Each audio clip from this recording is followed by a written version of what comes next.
Hello everyone, क्या हाल चाल? बढ़िया, एकदम मस्त। This is Afa from road to defence और आज हम पढ़ेंगे हमारा अगला चैप्टर जो कि है स्ट्रक्चर ऑफ एटम। और इसमें आज हम पढ़ेंगे डिस्कवरी ऑफ इलेक्ट्रॉन, प्रोटॉन और न्यूट्रॉन के बारे में। अब हल्का सा ब्रीफ बता दूं कि इलेक्ट्रॉन क्या होता है, प्रोटॉन क्या होता है, न्यूट्रॉन क्या होता है। सो ऑलमोस्ट लोगों को पता होगा, बट स्टिल इलेक्ट्रॉन क्या होता है। देखो, बेसिकली मैटर क्या होता है। मैटर कोई भी एक ऐसी चीज़ होती है जिसके पास मास होता है और वो कुछ ना कुछ स्पेस ऑक्यूपाई करता है, ठीक है। अब वो जो मैटर, जैसे कि मैं, तुम, फ़ोन, बोर्ड, कुछ भी हो गया, इसके पास मास है कुछ ना कुछ और ये कुछ ना कुछ स्पेस ऑक्यूपाई कर रहा है, तो ये क्या हुआ? मैटर हुआ, ठीक है ना। हर एक मैटर छोटे छोटे पार्टिकल्स से बनता है। वो पार्टिकल्स तुम्हारे मॉलिक्यूल्स और एटम्स होते हैं। अब ये जो एक एटम होता है वो फर्दर 3 चीज़ों से बनता है। क्या? इलेक्ट्रॉन, प्रोटॉन और न्यूट्रॉन। और भी चीज़ों से बनता है, बट हमें उसके बारे में अभी नहीं जानना है, तो उसके बारे में अभी हम बात नहीं करेंगे, ठीक है। सो इलेक्ट्रॉन, प्रोटॉन और न्यूट्रॉन से बनता है ना। इलेक्ट्रॉन के पास भी अपना कुछ चार्ज होता है, प्रोटॉन के पास भी अपना कुछ चार्ज होता है। इलेक्ट्रॉन के पास 1.6 × 10⁻⁻19 कूलम का चार्ज होता है। ओके, लिख देती हूँ यहाँ पे। इलेक्ट्रॉन के पास 1.6 10⁻⁻19 कूलम का चार्ज होता है और प्रोटॉन के पास 1.6 × 10⁻⁻19 कूलम का चार्ज होता है ना। इलेक्ट्रॉन को हम E- से रिप्रेजेंट करते हैं, प्रोटॉन को B+ से रिप्रेजेंट करते हैं, ठीक है ना। इलेक्ट्रॉन और प्रोटॉन के पास ऐसे ऐसे चार्ज होते हैं, मतलब क्या वो ऑब्जर्व किया गया कि अरे इलेक्ट्रॉन के पास तो चार्ज है, प्रोटॉन के पास भी चार्ज है, 1.6 × 10⁻⁻19 कूलम का है और इसके पास भी 1.6 × 10⁻⁻19 कूलम का है ना। कन्वेंशनली हम क्या करते हैं, इसको नेगेटिव लेते हैं, इसको पॉजिटिव लेते हैं। इसका क्या मतलब है? बेसिकली ऑब्जर्वेशन में हमने ये देखा है कि इन दोनों का चार्ज ऑपोजिट है, सेम नहीं है, ऑपोजिट है। तो उन्होंने बोला चलो इसको इलेक्ट्रॉन को नेगेटिव मान लेते हैं और प्रोटॉन को पॉजिटिव मान लेते हैं। तो क्या हुआ? इसीलिए इलेक्ट्रॉन को हम -1.6 × 10⁻⁻19 कूलम बोलते हैं उसका चार्ज, और प्रोटॉन को प्लस के साथ लिखते हैं। नाउ ये कूलम क्या है? SI यूनिट होता है चार्ज का। चार्ज का SI यूनिट क्या होता है? कूलम होता है, ठीक है। Okay, now talking about neutron. So neutron is neutral. इसके पास कोई चार्ज नहीं होता है, 0 चार्ज, न्यूट्रल, ठीक है। ये न्यूट्रल होता है, ओके, ये न्यूट्रल होता है, इसके पास कोई चार्ज नहीं होता है। अच्छा जी, ठीक है। अब इसके मास वगैरह के बारे में हम फर्दर इसी वीडियो में बात करेंगे, तो अभी उसमें मैं नहीं जा रही हूँ। बस अभी इतने के लिए इतना समझ लो कि ये चार्ज पार्टिकल्स है दो, कौन से? इलेक्ट्रॉन, प्रोटॉन, और एक न्यूट्रल पार्टिकल है न्यूट्रॉन, जिससे एटम बनता है। अच्छा, तो इसी की डिस्कवरी के बारे में बात करेंगे। अब कुछ चीज़ें जो कि पहले तुम लिख लो, क्या कि इलेक्ट्रॉन जो है तुम्हारा, इसकी डिस्कवरी किसने किया था? तो इसको डिस्कवर किया था हमारा, किसने किया था? J.J. थॉमसन ने। साइंटिस्ट का नाम है J.J. थॉमसन ने। प्रोटॉन का किसने किया था? Rutherford, Ernest Rutherford. ओके, क्या यहाँ का विजिबल है board? So it is Ernest Rutherford, उन्होंने किया था ना। न्यूट्रॉन का किसने किया था? नीचे लिखती हूँ, जेम्स चैडविक, या चैडविक जो बोलना है, जेम्स चैडविक। ओके, इन्होंने डिस्कवर किया था। तो ये चीज़ें हैं जो कि एग्जाम में आती हैं, पूछी जाती हैं कि इसका किसने किया था, किसका किसने किया था, तो याद रहना चाहिए ये सब। ओके, अब बात करते हैं फाइनली कि इसकी डिस्कवरी हुई कैसे। तो क्या हुआ कि एक हमने लिया ग्लास ट्यूब, ये हमने एक ग्लास ट्यूब लिया था, ठीक है। और उसके अंदर, उस ग्लास ट्यूब को हमने उसके अंदर क्या किया? वैक्यूम क्रिएट करने की कोशिश की ना। मैंने क्यों बोला कि कोशिश की? मैं तो बोल सकती थी कि वैक्यूम क्रिएट किया, बिकॉज कहीं पे भी 100% हम वैक्यूम क्रिएट नहीं कर पाते, इतना पावरफुल सक्शन हम कहीं नहीं दे सकते हैं। सो मतलब लेकिन काफ़ी कम प्रेशर हमने कर दिया था, तो ऑलमोस्ट वैक्यूम क्रिएट हो गया था। तो हम कह सकते हैं हाँ चलो यहाँ वैक्यूम क्रिएट हो गया था। तो हमने क्या किया? एक ग्लास ट्यूब लिया और उसके अंदर हमने वैक्यूम क्रिएट किया। उसके बाद फिर हमने 2 इलेक्ट्रोड्स लिए। What are electrodes? जिनको नहीं पता है उनके लिए बता रही हूँ। इलेक्ट्रोड्स क्या होते हैं कि वो तुम्हारा सर्किट को और जो नॉन मेटेलिक पार्ट है उसको कनेक्ट करने के काम आते हैं। बेसिकली सर्किट का फ्लो, मतलब सर्किट में करंट का फ्लो बना रहे, इसको इंश्योर करते हैं इलेक्ट्रोड्स। उनका क्या काम होता है कि सर्किट को और जो नॉन मेटालिक पार्ट है उसको कनेक्ट करे रहें, ताकि जो चार्ज है उसका फ्लो होते रहे, ठीक है। ताकि जो चार्ज है, जो इलेक्ट्रॉन है, प्रोटॉन है, कुछ भी हुआ उसका फ्लो होता रहे, ठीक है। ओके, तो इलेक्ट्रोड का ये काम है ना। 2 इलेक्ट्रोड्स होते हैं, कौन कौन से? एक पॉजिटिव और एक नेगेटिव। पॉजिटिव वाले को हम कहते हैं एनोड और नेगेटिव वाले को हम क्या कहते हैं? कैथोड, ठीक है। मैंने यहाँ लिखा है, अगर बोर्ड शाइन कर रहा होगा तो नहीं दिख रहा होगा मे बी, तो मैं इसको नीचे करके लिख दे रही हूँ कि पॉजिटिव वाले को हम कहते हैं एनोड और नेगेटिव वाले को हम कहते हैं कैथोड। ठीक है, हमने ऐसा किया कि 2 इलेक्ट्रोड्स ले लिए। अब इस ग्लास ट्यूब में हमने भर दी हाइड्रोजन की गैस। ग्लास ट्यूब में हमने क्या भर दिया? हाइड्रोजन की गैस भर दी। अच्छा, हाइड्रोजन की गैस भर दी। अच्छा ठीक है, सही है। ओके, उसके बाद हमने क्या किया कि हमने लिया एक फ्लोरेसेंट लिया हमने। कौन सा? Zinc sulphide. और अगर जिसको नहीं दिख रहा है, यहाँ नहीं दिख रहा होगा शायद, तो मैं यहाँ ऐसे करके लिख दे रही हूँ कि हमने लिया जिंक सल्फाइड। ये एक फ्लोरोसेंट होता है ना। What is a fluorescent? Fluorescent को एक ऐसी चीज़ होती है जिसके ऊपर हम अगर लाइट डालें, कोई भी बीम डालें, तो वो रोशनी देती है। ठीक है, वो रोशनी देती है, वो चमकती है। तो ये क्या है? ZNS क्या है? एक फ्लोरोसेंट है। इसके ऊपर अगर कोई भी बीम जाएगी, कुछ भी जाएगा, तो ये क्या करेगा? ये चमकेगी। ठीक है, तो बेसिकली ये बताती है कि अरे मेरे ऊपर लाइट गई है, चमक के बताती है। इसलिए इसका काम होता है कि बताए कि तुम्हारे ऊपर कुछ गया है कि नहीं। सो बेसिकली तो यहाँ समझो कि हमने यहाँ पे एक फ्लोरेसेंट डाल दी, जो मैंने ब्लू से मार्क किया उसको फ्लोरेसेंट है। ठीक है, तो वो जिंक सल्फाइड हमने यहाँ डाल दिया। अच्छा, अब हमने क्या किया कि इसको हमने कनेक्ट कर दिया एक बैटरी से, जो कि पोटेंशियल डिफरेंस उसका बहुत ज़्यादा, मतलब वो एक बहुत अच्छा खासा पोटेंशियल डिफरेंस कैरी करती है, बहुत ज़्यादा पोटेंशियल रखती है। कितना पोटेंशियल है उसका? कितना वोल्टेज है उसका? 10⁴ वोल्ट के आसपास। बहुत ज़्यादा, मतलब हम 6-7 वोल्ट का भी यूज़ कर सकते थे। But why this? There is a reason. What is the reason? ये जो हम पूरा एक्सपेरिमेंट करा रहे हैं, इस एक्सपेरिमेंट में हो क्या रहा है? हाइड्रोजन गैस फाइनली क्या कर रहा है कि हमें H+ देगा और इलेक्ट्रॉन देगा। ठीक है, कैसे देता है? देखो, होता यहाँ क्या है कि हम हाइड्रोजन को आयोनाइज करने की कोशिश करते हैं। आयोनाइज करने के लिए हमें कुछ एनर्जी देनी पड़ती है, तो वो एनर्जी हमें यही बैटरी वोल्ट के सप्लाई, मतलब यही बैटरी जो है देती है। ठीक है, ये इसी बैटरी की वजह से, जिसका पोटेंशियल डिफरेंस इतना ज़्यादा रहता है, वो इसी वजह से रहता है, क्योंकि हमें क्या करना होता है? आयोनाइज कराना होता है। अच्छा, क्या होता है कि हाइड्रोजन को पहले 2, मतलब हाइड्रोजन टूटेंगे एटम्स में 2-2। ठीक है, और उसके बाद ये एटम आयोनाइज होंगे H+ और E- में, मतलब ये ब्रेक करेंगे फर्दर किसमें? H+ और E- में। ठीक है, E- तुम्हारा क्या है? इलेक्ट्रॉन। H+ क्या तुम्हारा? H+ तुम्हारा बेसिकली इसी को हम प्रोटॉन कहते हैं, लेकिन खैर अभी हम नेमिंग नहीं करेंगे। Now what is happening over here is कि हमने क्या किया कि हमने इसको अब बैटरी दे दी, और बैटरी मतलब लगा दी, और हमने इसको इतना वोल्टेज सप्लाई कर दिया। नाउ अब क्या होगा? अब हमने देखा क्या? हमने ये देखा कि देखो अब होता क्या है, यहाँ पे पहले हाइड्रोजन गैस रहती है, अब ये हाइड्रोजन गैस ब्रेक हो जाएगी किसमें? H+ और E- में। तो यहाँ पे अब कौन कौन रहेंगे? H+ रहेगा, और मैं कुछ दूसरा कलर कोडिंग यूज़ करूँ,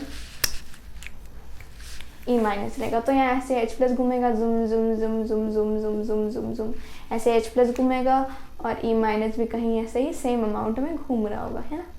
जुम जुम जुम जुम जुम जुम घूम रहा होगा। Okay, all right. नाउ अब मुझे ये बताओ, H+ है पॉजिटिवली चार्ज, E- है नेगेटिवली चार्ज। पॉजिटिव चार्ज किसकी तरफ जाना चाहेगा? हमने बात कर ली है, हम ये जानते हैं कि like charges repel each other whereas unlike charges attract each other.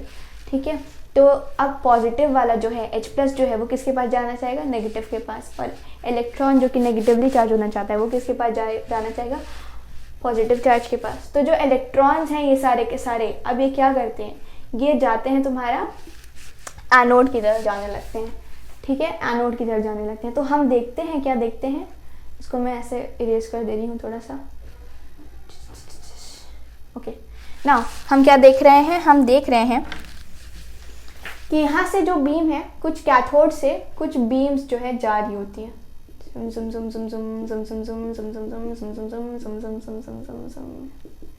ऐसे करके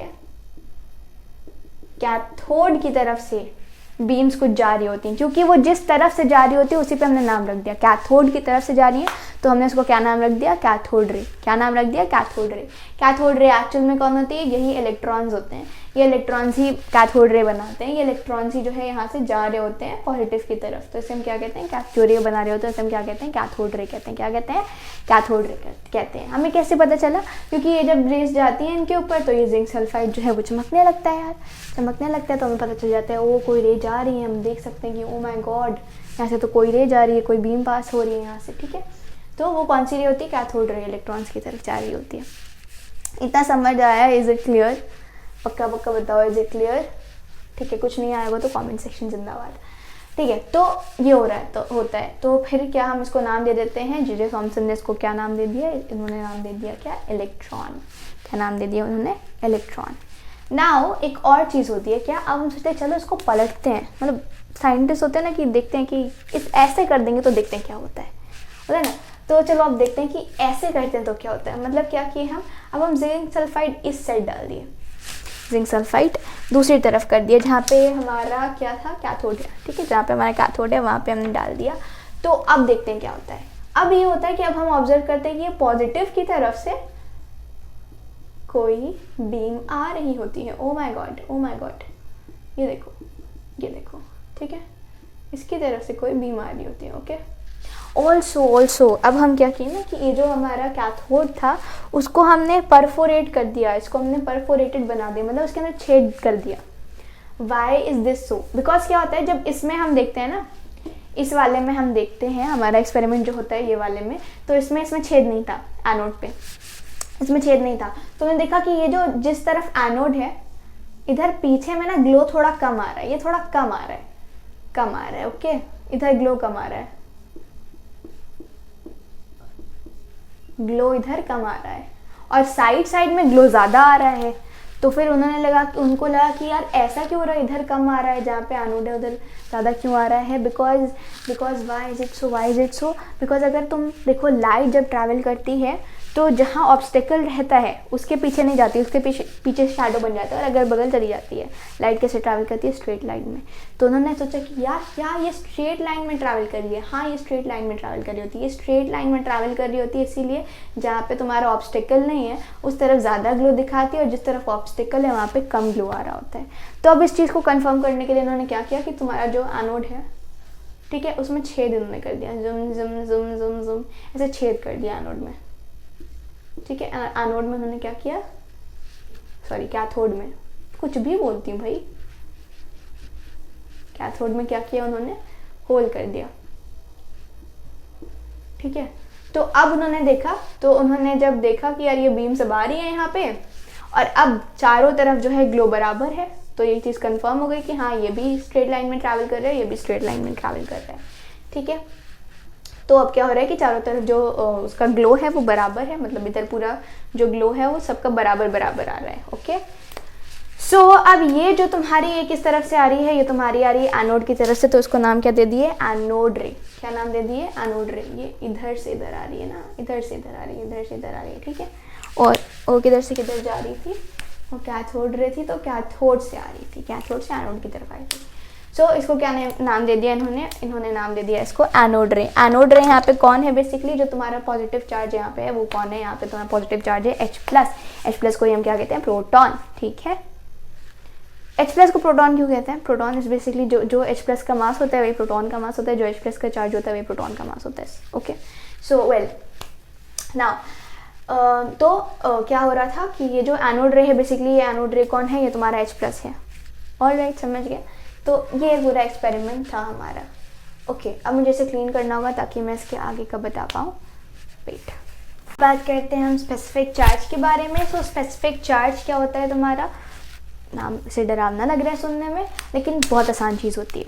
देखो होता क्या है, स्पेसिफिक चार्ज तुम्हारा कुछ नहीं, बस तुम्हारा चार्ज और मास का रेशियो है। इट इज़ नथिंग बट, इसको रिप्रेजेंट वैसे करते हैं E/m, and it is nothing but your charge upon mass, किसी भी चीज़ का। अगर तुमको इलेक्ट्रॉन का स्पेसिफिक चार्ज निकालना है तो charge of electron divided by mass of electron. Proton का निकालना है, charge of proton divided by mass of proton. Neutron का निकालना है, तुम समझ गए अब बात, ठीक है। सो मास ऑफ इलेक्ट्रॉन क्या होता है, चार्ज की हमने ऑलरेडी बात कर ली है। बात करते हैं मास ऑफ इलेक्ट्रॉन। तो मास ऑफ इलेक्ट्रॉन तुम्हारा 9.1 × 10⁻31 kg होता है, ठीक है। और प्रोटॉन का क्या होता है, 1.67 × 10⁻27 kg, ये होता है, ठीक है। अब सिंपल है यार, इसका अगर तुम्हें चार्ज अपॉन मास निकालना है, सिंपल चार्ज मैंने बता दिया, मास अभी मैंने लिख दिया है। प्रोटॉन का भी सेम चार्ज मैंने बता दिया, मास अभी मैंने लिख दिया है, निकाल लो डिवाइड करके, है ना, समझ गए बात को, नाइस, कूल, क्लियर।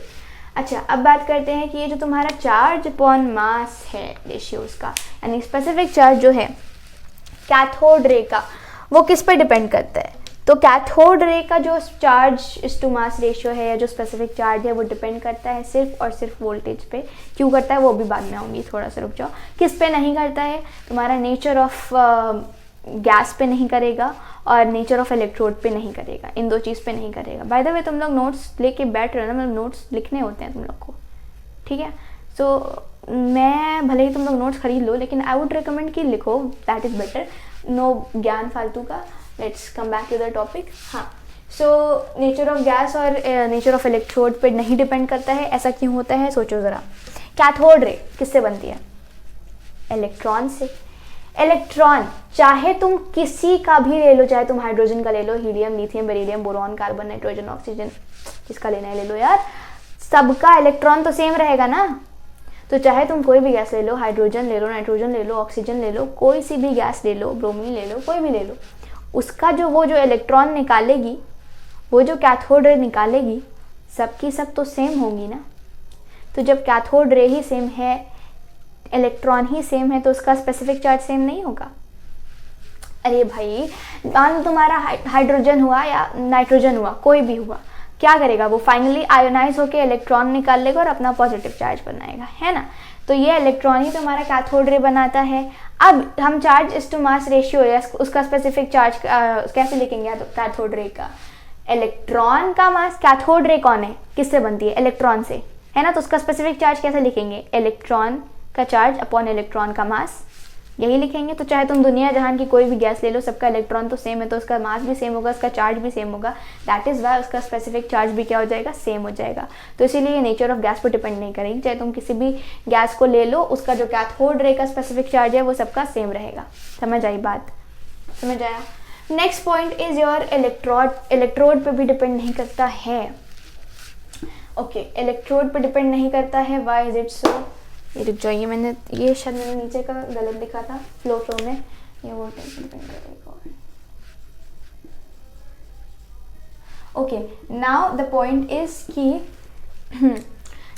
कि इलेक्ट्रोड पे क्यों नहीं डिपेंड करती है cathode ray? Why is it so? Because electrode का काम क्या है? इलेक्ट्रोड का काम तो खाली है सर्किट को कंटिन्यूस रखना, सर्किट को तोड़ने नहीं देना, है ना। सब उसको कनेक्ट करके, सबको कनेक्ट करके रखना, इलेक्ट्रोड का तो यही काम है। इलेक्ट्रोड कोई हेल्प कर रहा है तुम्हारा इलेक्ट्रॉन निकालने में? क्या नहीं, एकदम नहीं। तो जब उसका कोई काम ही नहीं है इस चीज़ में, कैथोड रे बनाने में, बस उसको कनेक्ट करने में, सर्किट कनेक्ट करने का काम है, उसका कहाँ से स्पेसिफिक चार्ज पे असर आएगा? कहाँ से? कहाँ से आएगा? नहीं, मजाक हो, ठीक है। So basically my point is कि अगर इलेक्ट्रोड तुम्हारा इलेक्ट्रॉन निकालने में खाली उसका सर्किट कनेक्ट करने तक काम है, ठीक है, उसको इलेक्ट्रॉन से कोई मतलब नहीं है, उसको इलेक्ट्रॉन से कोई मतलब नहीं है, उसको कैथोड रे से कोई मतलब नहीं है, उसको स्पेसिफिक चार्ज से कैसे मतलब हो जाएगा? तब भी चाहे कोई भी मेटल का या कोई भी तुम इलेक्ट्रोड ले लो, ठीक है, कोई भी इलेक्ट्रोड ले लो, वो क्या करेगा? खाली सर्किट को कनेक्ट करेगा, ठीक है। चाहे कोई भी इलेक्ट्रोड हो, तब भी तुम्हारा कैथोड रे किससे बनेगी? इलेक्ट्रॉन से ही बनेगी। तब भी इलेक्ट्रॉन का मास सेम रहेगा, इलेक्ट्रॉन का चार्ज सेम रहेगा, charge to mass ratio same रहेगा, स्पेसिफिक चार्ज सेम रहेगा, ठीक है। इतना समझ आया? नाउ अगर हम बात करें अब कि एनोड रे डिपेंड करती है नेचर ऑफ गैस पे। व्हाई इज इट सो? वो क्यों डिपेंड करती है नेचर ऑफ गैस पे? इट इज़ बिकॉज देखो, एनोड रे बन किससे रहा है? जो भी गैस हम यूज़ कर रहे हैं उसके पॉजिटिव चार्ज से बन रहा है ना। तो अगर मान लो कि मैं हाइड्रोजन लूँगी तो वो H+ हो गया, अगर मैं नाइट्रोजन लूँगी तो वो नाइट्रोजन का पॉजिटिव वाला हो गया, विच इज़ N3+। ओके, सो अगर मैं कुछ भी लूँगी तो उसका पॉजिटिव वाला हो रहा है ना। तो कोई भी गैस लूँगी मैं, तो उसका पॉजिटिव वाला जो रहेगा, उसका जो पॉजिटिव वाला रहेगा वही ना, अब जो भी उसका पॉजिटिव वाला रहेगा वही ना तुम्हारा एनोड रे बनाएगा। तो डेफिनेटली तुम्हारी एनोड रे वेरी करेगी विद डिफरेंट गैसेस। नाइट्रोजन में नाइट्रोजन का पॉजिटिव वाला, ऑक्सीजन में ऑक्सीजन का पॉजिटिव वाला, हाइड्रोजन में हाइड्रोजन का पॉजिटिव वाला, ठीक है। तो इसीलिए जब गैस ही डिफर कर जा रही है तो उसका चार्ज टू मास रेशियो भी डिफर करेगा ही करेगा, उसका चार्ज टू मास रेशियो भी डिफर करता ही करता है। इतना मैं क्यों गंदा बोल रही हूँ? है तो उसका स्पेसिफिक चार्ज डिफर करेगा ही करेगा, बिकॉज गैस ही डिफर कर जा रही है यार, सिंपल। नाउ टॉकिंग अबाउट कि किस पे डिपेंड नहीं करता है कैथोड रे का, किस पे डिपेंड करता है कैथोड रे? वो डिपेंड करता है वोल्टेज पे, और एनोड रे भी डिपेंड करता है वोल्टेज पे। मैम ऐसा क्यों हो रहा है? वोल्टेज का कहाँ से लेना देना आ गया इन सब से? वो ऐसे आ गया भाई कि हम बात कर रहे हैं स्पेसिफिक चार्ज की। स्पेसिफिक चार्ज मैंने अभी ही बताया कि क्या होता है, चार्ज अपॉन मास। अब ये मास हम कौन सा लेते हैं? मास देखो दो होते हैं, कौन कौन से? एक रेस्ट मास और एक मूविंग मास। मतलब जो रेस्ट पे है, अगर हमारा बॉडी रेस्ट पे है तो उसका मास कुछ और है, और अगर मतलब पार्टिकल है वो रेस्ट पे है तो उसका मास कुछ और है, और अगर मूव कर रहा है तो उसका कुछ और है। ठीक है, तो यहाँ पे हम जो मास की बात करते हैं वो तुम्हारा एक्चुअल में होता है मूविंग मास होता है। तो अब देखो क्या होता है ना कि मूविंग मास और रेस्ट मास में एक कनेक्शन होता है, एक उनके बीच में देखो सीधे सीधे फॉर्मूले पे आते हैं। जो तुम्हारा मूविंग मास होता है वो बराबर होता है rest mass upon √1 minus v by c, where v is your voltage. ठीक है, सो v बाय सी के बराबर होता है वो। ठीक है, okay, potential difference, basically potential होता है तुम्हारा, v क्या है पोटेंशियल यहाँ पे, और c क्या है स्पीड ऑफ लाइट। तो डेफिनेटली तुम्हारा mv जो मास है वो किस पे डिपेंड करता है? वोल्ट पे डिपेंड करता है। तुम्हारा जो भी तुम्हारा पोटेंशियल है उस पर डिपेंड करता है ना। तो अगर तुम्हारा mv वोल्ट पे डिपेंड करता है, पोटेंशियल पे डिपेंड करता है, और तुम्हारा स्पेसिफिक चार्ज मास पे डिपेंड करता है, तो क्या तुम्हारा स्पेसिफिक चार्ज वोल्ट पे डिपेंड करेगा कि नहीं करेगा? पोटेंशियल पे करेगा या नहीं करेगा? ज़्यादा कंफ्यूज कर दिया मैंने ना? बहुत सी, वेरी गुड। स्पेसिफिक चार्ज क्या होता है? E by mv। ठीक है, ये mv का ये रिलेशन है। ठीक है, ओके। अगर मैं वोल्टेज बदलूंगी तो क्या mv बदलेगा? हाँ, वोल्टेज बदलूंगी तो mv बदलेगा ना। इसको 2 रखो तो कुछ और आएगा, 3 रखो तो कुछ और आएगा। ये मतलब फॉर एग्जाम्पल दे रही, रियल मत समझ लेना। ठीक है, तो अगर मैं इसको वोल्टेज कुछ भी रखूंगी, ठीक है, ओके, कुछ भी रख रही हूँ, कुछ भी, ठीक है, तो ये क्या करेगा? चेंज करेगा। 2 पे कुछ और रहेगा, 3 पे कुछ और रहेगा, ये पूरी वैल्यू चेंज करेगी। तो mv चेंज करेगा तो स्पेसिफिक चार्ज चेंज होगा। दैट इज वाई तुम्हारा स्पेसिफिक चार्ज डिपेंड करता है किस पे? वोल्टेज पे। ठीक है, इतना समझ आया? क्या मैंने और कंफ्यूज कर दिया या मैंने कॉन्सेप्ट क्लियर कर दिया? आई थिंक कंफ्यूज कर दिया। Very good, nice. So well, ये वाला टॉपिक भी ख़त्म हो गया। हाँ, और कुछ चीज़ें हैं क्या? बात ये है असल में, अब बात करते हैं मास ऑफ न्यूट्रॉन की। मास ऑफ न्यूट्रॉन जो होता है तुम्हारा, वो भी होता है तुम्हारा अप्रॉक्सीमेटली 1.67 इंटू 10⁻⁻27 kg के बराबर। ठीक है, ओके। अप्रॉक्सीमेटली मैंने लिखा है, मतलब कि एग्जैक्ट वैल्यू नहीं है, बाद में इसकी फर्दर जो आगे डिजिट जाती है वो चेंज हो जाती है। लाइक इसका 6-7 कुछ ऐसे करके है, और 6-7 कुछ बाद में दूसरा कुछ करके है। ठीक है, अगर हम बात करें न्यूट्रॉन और प्रोटॉन में ज़्यादा भारी कौन होता है, क्योंकि ये मैंने अप्रॉक्सीमेट वैल्यू ली है, एग्जैक्ट वैल्यू नहीं है, तो न्यूट्रॉन एक्चुअल में ज़्यादा भारी होता है, हल्का सा, बहुत स्लाइट। ठीक है, तो मास ऑफ न्यूट्रॉन जो है तुम्हारा, ऐसे मैं सिम्बलाइज करके लिख रही हूँ, प्लीज़ समझ जाना, वो मास ऑफ प्रोटॉन से ज़्यादा होता है। अच्छा, मास ऑफ इलेक्ट्रॉन की अगर हम बात करें तो मास ऑफ इलेक्ट्रॉन जो होता है वो तुम्हारा 1/18, कुछ लोग 40 लिखते हैं, कुछ लोग 37 लिखते हैं। I am going with 37, 1837 into MP के बराबर होता है। मतलब मास ऑफ इलेक्ट्रॉन तुम्हारा mass of proton divided by 1837 के बराबर होता है। डिवाइड करके देख लो, यही आएगा। ठीक है, रिलेशन यही आएगा। मास ऑफ इलेक्ट्रॉन तुम्हारा mass of proton divided by 1837 के बराबर होता है। मतलब इसको ऐसे कंपेयर करने में ये सारी वैल्यूज याद रखोगे तो आसानी होगी। ठीक है, so basically mass of neutron तुम्हारा सबसे ज़्यादा होता है, उसके बाद आता है मास ऑफ प्रोटॉन, उसके बाद आता है तुम्हारा क्या? Mass of electron. समझ आई? नाइस। अगर हम बात करें स्पेसिफिक चार्ज की, स्पेसिफिक चार्ज तुम्हारा जो स्पेसिफिक चार्ज यहाँ लिख दे रही हूँ,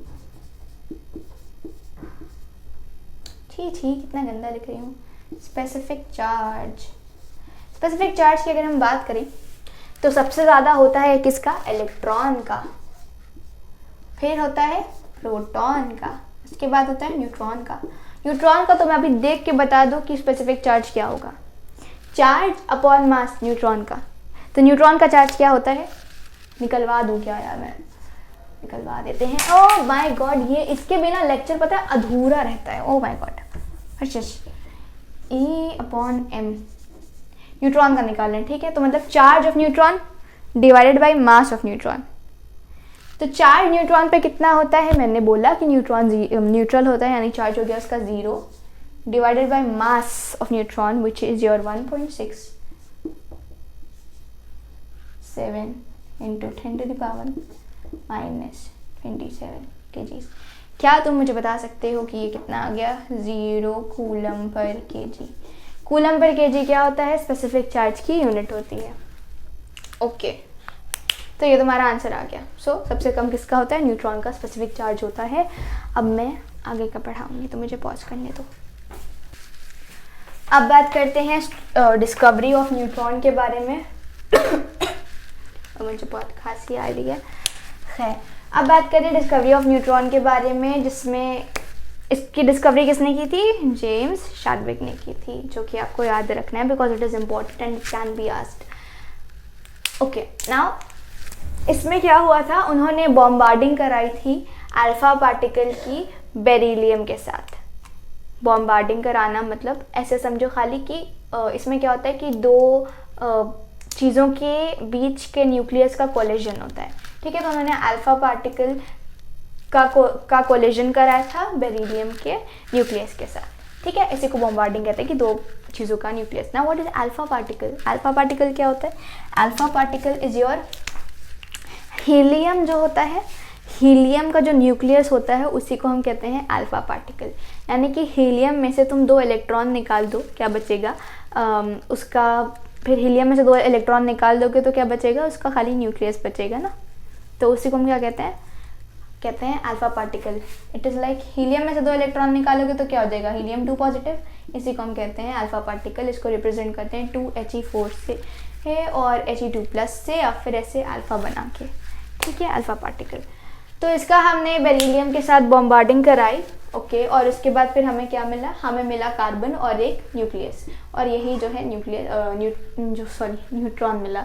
यही न्यूट्रॉन से फिर हमारी डिस्कवरी हुई कि ओ माय गॉड ये क्या है, तो फिर नाम रखा गया कि न्यूक्लियस है, न्यूट्रॉन है। इसका चार्ज देखा गया तो वो कुछ नहीं आया, तो पता चला कि अरे ये तो न्यूट्रल है। ओके, ऐसे करके। नाउ अब बात करते हैं थॉमसन्स मॉडल की। इसे हम प्लम पुडिंग मॉडल भी कहते हैं, लेकिन हम अंग्रेज़ नहीं हैं तो हम इसको पुडिंग वगैरह से नहीं समझेंगे, हम इसे सिंपल समझेंगे तरबूज से। वाटरमेलन देखा है? वाटरमेलन सबने देखा होगा, आई गेस सो।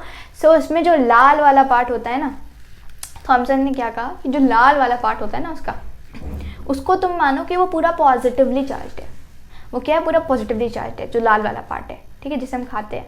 और जो उसके बीच में जो बीज होती हैं, जो सीड्स होती हैं ना, जो काली काली सीड्स होती हैं, वो नेगेटिवली चार्ज हैं, उन्हें हम कहते हैं इलेक्ट्रॉन। ठीक है, तो तुम्हारा जो पूरा एटम है वो पूरा का पूरा पॉजिटिवली चार्ज है।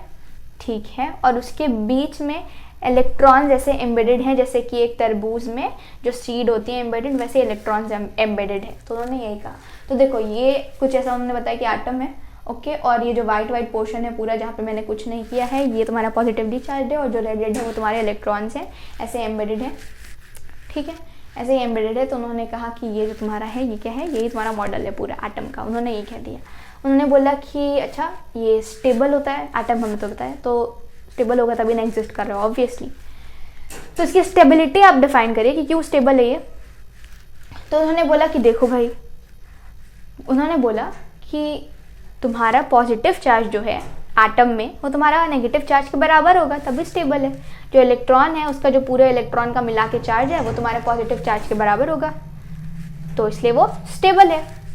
तो लोगों ने बोला अच्छा ठीक है। तो फिर मैक्सवेल की एक थ्योरी थी, मैक्सवेल साहब ने एक थ्योरी दी थी। उन्होंने ये कहा था कि अगर मान लो कोई भी चार्ज है, तो ऑब्वियस सी बात है कि ये हमने ऑलरेडी मतलब हम जानते हैं, अगर हल्का सा भी इलेक्ट्रोस्टैट्स वगैरह पढ़े होंगे तो, कि कोई भी चार्ज है वो अपने आसपास इलेक्ट्रिक फील्ड देता है। ठीक है, इलेक्ट्रिक फील्ड देता है ना। तो उस इलेक्ट्रिक फील्ड में अगर कोई भी दूसरा चार्ज आएगा तो वो कुछ ना कुछ एनर्जी देगा। ठीक है, कुछ काम होगा तभी ना उसके अंदर आ पा रहा है। अरे पोटेंशियल डिफरेंस वगैरह तुम खाली ऐसा समझो, ऐसे समझो। अगर इलेक्ट्रोस्टैट्स नहीं पढ़े हो कोई बात नहीं, तुम खाली ऐसे समझो कि कोई भी एक चार्ज होता है वो अपने आसपास इलेक्ट्रिक फील्ड प्रोवाइड करता है। दूसरे चार्ज को अगर उस इलेक्ट्रिक फील्ड के अंदर आना होता है तो उसको उसके पास कुछ ना कुछ एनर्जी होनी चाहिए, कुछ ना कुछ वो एनर्जी देता है। ठीक है, तभी आता है।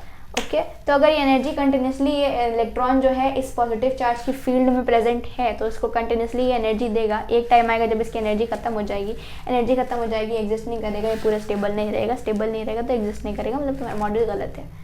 तो मैक्सवेल जी की जो थ्योरी थी कि अगर कोई चार्ज है वो इलेक्ट्रिक फील्ड प्रोवाइड करेगा, उसके अंदर कोई दूसरा चार्ज आएगा तो कुछ ना कुछ एनर्जी देगा, जिसकी वजह से क्या हुआ, इस थ्योरी की वजह से इनके मॉडल को रिजेक्ट कर दिया गया कि नहीं, आप वाला स्टेबल नहीं है, आपका नहीं होगा, ये गलत मॉडल है, जो कि था भी। खैर, तो यही बातें थी इस मॉडल में कि क्या क्या था, यही था बस जो था। ओके, अब बात करते हैं रदरफोर्ड स्कैटरिंग एक्सपेरिमेंट के बारे में। Wait a second. Rutherford scattering experiment के बारे में, तो इसमें क्या हुआ था, अच्छा ऑल्सो तो फिर क्या हुआ, थॉमसन ने ही इलेक्ट्रॉन की डिस्कवरी की है, ये तुम्हें भी पता ऑलरेडी पता है, लेकिन एक बार रिमाइंड करा रही हूँ, याद कर लो, ये चीज़ें इंपॉर्टेंट है, मतलब कॉमन भी है, काफ़ी ज़्यादा जनरल है और इम्पॉर्टेंट भी है। रदरफोर्ड स्कैटरिंग एक्सपेरिमेंट पे फाइनली आते हैं। इन्होंने क्या किया कि इन्होंने एक डिटेक्टिंग स्क्रीन लगाई, ठीक है। यहाँ सबसे पहले बात करते हैं कि इन्होंने एक गोल्ड फॉइल लिया, ठीक है, गोल्ड फॉइल लिया, ठीक है, और उसकी शीट ली, मतलब गोल्ड फॉइल लिया, gold foil is basically gold की शीट ली, जो कि काफ़ी पतली होती है। अरे जो फॉइल पेपर वगैरह यूज़ नहीं करते खानों वगैरह में, खाने क्या होता है भाई, खाने वगैरह में यूज़ करते हैं ना, तो वही वैसे एक फॉइल लिया, लेकिन गोल्ड का लिया, ठीक है। नाउ क्वेश्चन कम्स कि गोल्ड का ही क्यों लिया और फॉइल ही क्यों लिया, मोटी शीट भी तो यूज़ कर सकते थे, उसका आंसर बाद में दूंगी या अभी ले लो। उन्हें बेसिकली क्या चाहिए था ना कि उन्हें एक ऐसी चीज़ चाहिए थी जो कि मतलब काफ़ी ज़्यादा उसका वेट हो, ठीक है, काफ़ी ज़्यादा हैवी हो, काफ़ी ज़्यादा उसका मास हो, ये पहली चीज़ उन्हें चाहिए थी। दूसरी चीज़ ये चाहिए थी कि उन्हें बहुत ज़्यादा थिन चाहिए था कुछ, तो थिन में क्या बोलेंगे, फॉइल लेंगे। अच्छा, तो उन्हें कुछ अगर हैवी चाहिए था तो वो कुछ ये गोल्ड की यूज़ किए, मतलब बाकी सारे एलिमेंट्स होते हैं वो भी हैवी होते हैं, तो उनको क्यों नहीं किया, क्योंकि उन्हें काफ़ी एक पतली सी शीट चाहिए थी, एक फॉइल चाहिए था इसलिए। और गोल्ड जो है वो मैलिएबल होता है, उसे हम अगर मार के उस पर उसका हम शीट बना सकते हैं, बाकी किसी हैवी चीज़ का शीट बनाने का सोचो ज़रा। तो गोल्ड जो है मतलब हैवी भी था, ठीक है, काफ़ी अच्छा मास था और उससे फॉइल बन सकता था, वो मैलिएबल होता है, तो वो थिन शीट प्रोवाइड करा सकता था, इसलिए हमने गोल्ड को यूज़ किया। ओके, सो हमने गोल्ड फॉइल लिया, ओके। फिर हमने क्या किया, हमने कोई रेडियो एक्टिव एलिमेंट लिया। Now what is this radio active element doing, कि ये अल्फा पार्टिकल्स दे रही है तुम्हें, ये क्या कर रही है, अल्फा पार्टिकल्स निकाल रही है अपने से। Okay, cool. ऑल्सो हमने क्या किया कि हमने एक डिटेक्टिंग स्क्रीन ली। ये डिटेक्टिंग स्क्रीन कैसी है, बस एक ये स्क्रीन है जिसपे हमने ZNS लगा दिया। ZNS क्या कराता है, डिटेक्ट करने का ही काम कराता है कि अरे मेरे ऊपर कुछ चीज़ आ रही है। ये काम कौन कराता है, ZNS। क्या ये फ्लोरेसेंट होता है, अब तक पता चल गया तुमको, ठीक है। तो उसके ऊपर उन्होंने क्या किया, ZNS लगा दिया। नाउ अब क्या होता है, let me use red, okay, कि अल्फा पार्टिकल्स यहाँ से निकल रहे हैं, जुम जुम जुम जुम जुम जुम जुम जुम जुम जुम जुम जुम जुम जुम ऐसे करके निकल रहे हैं, ठीक है, इस गोल्ड फॉइल से टकरा रहे हैं और टकराने के बाद इस स्क्रीन पे जा रहे हैं और जहाँ पे भी जा रहे हैं वहाँ पे चमक हो रही है। ओके, नाउ अब देखो होता क्या है, तीन चीज़ें होती हैं, तीन ऑब्जर्वेशंस होते हैं, तीन तरीके से ये टकरा के जा रहे होते हैं। पहला क्या होता है, पहला ये होता है कि मोस्टली जो अल्फा पार्टिकल्स हैं, ठीक है, वो पास कर जा रहे हैं अनडेविएटेडली, पास अनडेविएटेडली थ्रू फॉइल। मतलब क्या कि मोस्टली जैसे जैसे सीधे सीधे आ रहे हैं वो सीधे सीधे चले जा रहे हैं, ठीक है, सीधे सीधे यहाँ पे चले जा रहे हो, यहाँ पे पूरा ग्लो कर रहे हैं। ओके, नो प्रॉब्लम, ठीक है, सही है। ओके, सीधे सीधे चले जा रहे हैं, नो प्रॉब्लम, ठीक है। अच्छा, मोस्टली ये कर रहे हैं कुछ हैं वेरी फ्यू, या फ्यू खाली लिख दो, ठीक है। वो क्या कर रहे हैं कि वो कुछ एंगल बना के पास कर रहे हैं, मेक सम एंगल, ठीक है, वो डेविएट हो रहे हैं अपनी जगह से, सीधे आते तो सीधे नहीं गए, कुछ एंगल बना के गए हैं। ओके, सम एंगल, कुछ क्या कर रहे हैं, उनको मैं किससे दिखाऊं, उनको मैं ब्लू से ही दिखा देती हूँ। कुछ क्या कर रहे हैं, वो सीधे सीधे ऐसे आ रहे हैं और ऐसे चले जा रहे हैं, कुछ एंगल बना रहे हैं, सीधे सीधे आ रहे हैं और कुछ एंगल बना के जा रहे हैं। ओके, तो वो क्या कर रहे हैं, कुछ एंगल बना के जा रहे हैं। और रेयरली यानी 20,000 में से कोई एक ऐसे कुछ करके, ठीक है, रेयरली क्या कर रहे हैं कि जैसे वो आ रहे हैं सीधे सीधे वैसे ही वो चले भी जा रहे हैं। I am using this colour and I am erasing this one, okay. जैसे वो आ रहे हैं सेम, जैसे इस साइड आ रहे हैं तो सेम यही वाला पाथ वापस से ट्रेस कर रहे हैं, सेम पाथ ट्रेस कर रहे हैं, ठीक है, ओके। सीधे आ रहे हैं तो इसी जगह वापस से चले जा रहे हैं। रेयरली क्या कर रहे हैं, रिबाउंड कर जा रहे हैं, जैसे जिस तरफ आ रहे हैं उसी तरफ वापस चले जा रहे हैं, ठीक है। Particles rebound, okay. 20,000 में से कोई एक अल्फा पार्टिकल है जो कि क्या कर रहा है, रिबाउंड कर रहा है, ठीक है। वो क्या कर रहा है, जिस तरफ आ रहा है उसी तरफ चला जा रहा है। तो ये 3 ऑब्जर्वेशन थी। अब इससे क्या हुआ, उन्होंने क्या देखा, क्या सोचा और फाइनली हुआ क्या। अब पहले थोड़ा सा समझते हैं कॉन्सेप्ट का फील लेने के लिए। एक बॉल लो, उसको ऐसे ही फेंको ज़मीन पे, तो अगर कुछ नहीं है ऑब्वियसली आसपास सामने कुछ नहीं है तो वो सीधे सीधे जाएगी जैसे जा रही है, सही बात है, ओके। दूसरी चीज़ कि अगर मान लो कि बॉक्स रख दो उसके रास्ते में, तो अब क्या करो, सीधे जा रही थी, अब वो बॉक्स से टकराएगी, बीच में टकराएगी, वापस आ जाएगी, जैसे गई उसी जगह से वापस आ जाएगी, सेम पाथ फॉलो करेगी, है ना। अच्छा, अगर मान लो कि इस बॉक्स से कोने वोने से लड़के चली गई, कोने से लड़ी तो वो कुछ एंगल बना के जाएगी, सही बात है कि नहीं। तो यहाँ पे भी कुछ ऐसा ही हो रहा है। यहाँ पे जो तुम्हारा अल्फा पार्टिकल है, अल्फा पार्टिकल क्या है तुम्हारा, जो कि हीलियम का न्यूक्लियस होता है, उस पर 2+ चार्ज होता है, यानी कि वो पॉजिटिवली चार्ज होता है। ये चीज़ें ध्यान से पहले रखो, ओके ना। मोस्टली क्या कर रहे हैं, मोस्टली सीधे सीधे चले जा रहे हैं, जैसे हमारी बॉल सीधे सीधे चली जाती, क्यों, क्योंकि वहाँ पे कुछ नहीं था। तो वैसे ही सेम चीज़ यहाँ पे भी हो रहा है कि मोस्टली सीधे सीधे चले जा रहे हैं क्योंकि वहाँ पे कुछ नहीं था, ओके। उन्होंने भी ये लॉजिक दिया कि सीधे सीधे जा रहे हैं, यहाँ पे कुछ नहीं है, इसका मतलब जो कि अल्फा पार्टिकल को जाने से रोके, ओके। उसके बाद उन्होंने कहा कि ये रिबाउंड इसलिए हो रहे हैं या एंगल इसलिए बना रहे हैं क्योंकि बीच में एक बहुत बहुत बहुत छोटी जगह है जहाँ पे क्या है कि पूरा का पूरा पॉजिटिवली चार्ज कॉन्सेंट्रेटेड है, जिसकी वजह से हमारे अल्फा पार्टिकल को रिपल्जन मिल रहा है और वो वापस सीधे आ रहे हैं। नहीं समझ आया ना। जैसे हमारा जो बॉक्स है, पूरा एक बड़ा सा रूम है, तुम कहीं भी इधर उधर फेंको वो सीधे सीधे जाएगा, लेकिन बीच में अगर तुम बॉक्स पे फेंकोगे तो वो सीधे वापस से आएगा, है ना, क्यों, क्योंकि वो रिपल्शन प्रोवाइड कर रहा है। अब अल्फा पार्टिकल पॉजिटिवली चार्ज है, तो अगर कुछ पॉजिटिवली चार्ज होगा तभी ना उसको वापस से रिपल्शन करके भेजेगा। तो कुछ बीच में काफ़ी, क्योंकि ये रेयरली मतलब 20,000 में से कोई एक रिबाउंड कर रहा है ना, तो काफ़ी छोटी जगह है वो, कोई बहुत बहुत बहुत छोटी जगह है जहाँ पे सारा का सारा पॉजिटिव चार्ज जो है इकट्ठा है, सारा पॉजिटिव चार्ज एक जगह इकट्ठा है, उसी को उन्होंने नाम दिया क्या, न्यूक्लियस। और ये पॉजिटिव चार्ज क्या है, प्रोटॉन, ठीक है। तो रदरफोर्ड ने 2 चीज़ों का डिस्कवरी की थी, पहला क्या प्रोटॉन, दूसरा क्या न्यूक्लियस। तो उन्होंने बोला कि एक बहुत छोटी सी जगह है, उसको उन्होंने नाम दिया न्यूक्लियस। उसी न्यूक्लियस में पूरा का पूरा एटम का पॉजिटिव चार्ज है, ठीक है। और जब ये हमारा अल्फा पार्टिकल उस न्यूक्लियस की तरफ जा रहा है तो जो पॉजिटिव चार्ज है वो उसको रिपल्शन प्रोवाइड कर रहा है, जिसकी वजह से वो वापस सीधे आ जा रहा है। अच्छा, अगर मान लो कि तुम्हारा पॉजिटिव चार्ज यहाँ पर है पॉजिटिव चार्ज यहाँ है, ठीक है, तो वो अपना कुछ दूर तक अपना मतलब पूरा इफेक्ट रखेगा ना कि ओ हो हम तो यहाँ तक असर दिखाएंगे अपना, उसका इलाका होगा कोई एक, है ना। सो यहाँ तक अगर मान लो कि ये तो सीधे सीधे जा रहा है तो ओ वापस आ गया। अगर मान लो इसके आसपास कोई जा रहा है तब भी इसको थोड़ा थोड़ा रिपल्शन, हल्का फुल्का दूर है तो हल्का ही हो जाएगा रिपल्शन ना, तो हल्का फुल्का कहीं मिलेगा तो कुछ एंगल बना के जाएगा। अगर इधर जा रहा है तो ओई ये तो इससे ज़्यादा पास आ गया, और ज़्यादा रिपल्शन मिलेगा, और ज़्यादा एंगल बनाएगा, ठीक है। तो ये एंगल इसीलिए बना रहे हैं क्योंकि ये डायरेक्ट तुम्हारा इस तरफ नहीं जा रहा है, हाँ उसका इफेक्टिव एरिया इतना है तो वहाँ जा रहा है ठीक है। तो उन्होंने कहा कि क्या है, उन्होंने बताया कि भाई बीच में हमारा है न्यूक्लियस, उसके आसपास जो है चारों तरफ घूम रहा है कौन, इलेक्ट्रॉन, भैया इलेक्ट्रॉन घूम रहे हैं, ओके। और उस न्यूक्लियस के अंदर क्या होता है, प्रोटॉन होता है, ठीक है। उसके चारों तरफ क्या घूम रहा है, इलेक्ट्रॉन घूम रहा है। अच्छा, सारा का सारा जो प्रोटॉन है वो तुम्हारा किस में है, न्यूक्लियस में है, ओके नाइस, ओके ऑलराइट। तो उनका कुछ ऐसा दिख रहा था कि ये तुम्हारा है न्यूक्लियस, इसके चारों तरफ है भैया कौन, इलेक्ट्रॉन भैया घूम रहे हैं, ठीक है, ऐसे घूम रहे हैं। इन्होंने ये कहा था, ओके चलो सही बात है, चलो कहा। अब इनका यही मॉडल था, इन्होंने ये अपना मॉडल दे दिया।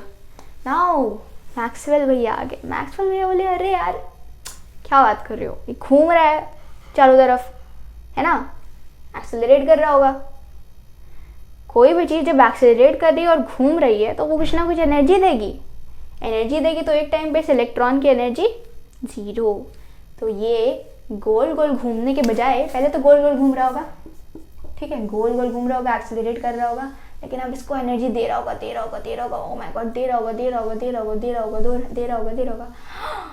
अब तो ये यार इलेक्ट्रॉन कोलैप्स कर गया, न्यूक्लियस में चला गया, एटम खत्म, एटम खत्म, एग्जिस्ट ही नहीं कर सकता, एग्जिस्ट ही नहीं कर सकता अब तो यही थ्योरी थी जिसकी वजह से इनका भी मॉडल फेल हो गया। ओके, सो बस इतनी ही बातें थी आज के लिए, काफ़ी ज़्यादा बातें हो गई। अब अगले लेक्चर में देखते हैं, इसको मैं खींचूंगी अच्छा खासा, मुझे बड़ा पसंद है ये चैप्टर। सो हाँ, तो इतनी ही बातें थी आज के लिए, मिलते हैं हमारे अगले लेक्चर में, तब तक के लिए bye bye, take care, sayonara.